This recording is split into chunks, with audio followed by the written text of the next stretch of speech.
Okay, mga kasana all, magluluto tayo ng adobong may labanos. Ang karaniwang tawag dito, adobong Tagalog. After magisa ng bawang, sibuyas,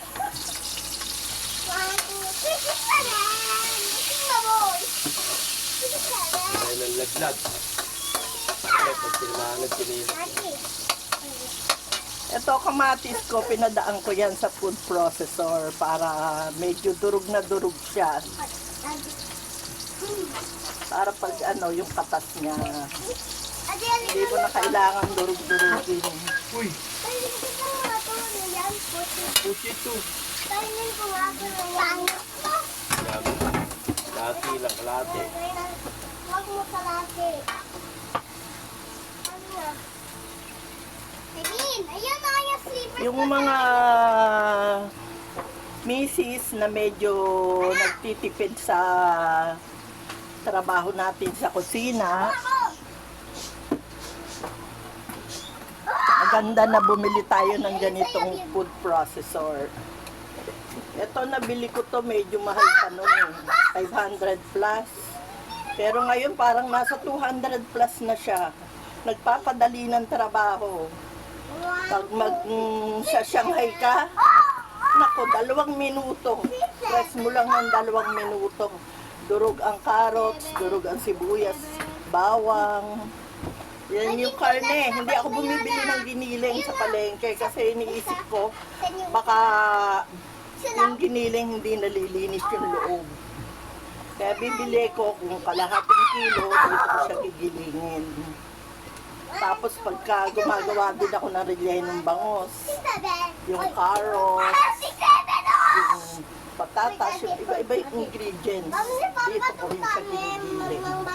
Napaka-convenient na napapadali ang trabaho ng mga minsan.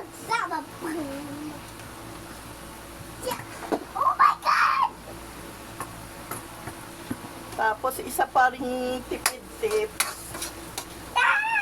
after na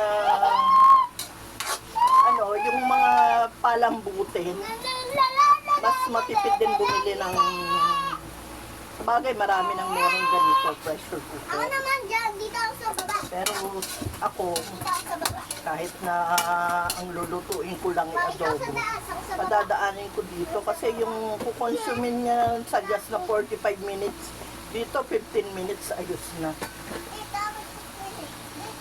Ma, sabi mo yung ma, yung ma. Ay, di na Ito, yan. pressure cooker ko na yung baboy. Baby, no? Yun na, Bin. Para medyo malambot na siya. Ay, Bin, dito ka. Doon ka po. Sali natin. Yan, yan. Oh! Ah, galing! Ano to, tinimplahan ko na to ng bago ko tinimplahan ko na to ng toyo, Ayun! Okay naman. konting sugar, No. tsaka paminta, yung baboy.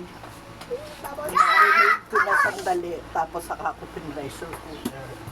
Oh my Para God! magkaroon na siya ng lasa. Pagbato ka, Bin! Bin! Pagbato ko ng ganito. Then hihintayin lang natin medyo matuyo-tuyo na to.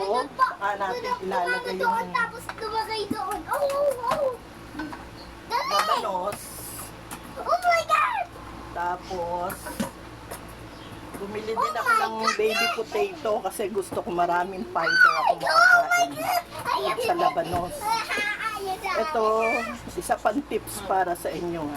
Pag bumili kayo ng patatas, piliin nyo yung walang green sa balat. Kasi may chlorophyll yun, isang klase ng parang toxin.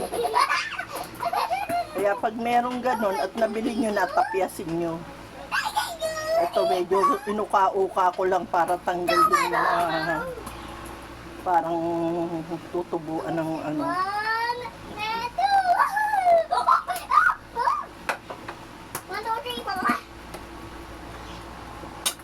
yan, update ko kayo uli mamaya. Pag medyo ano na siya.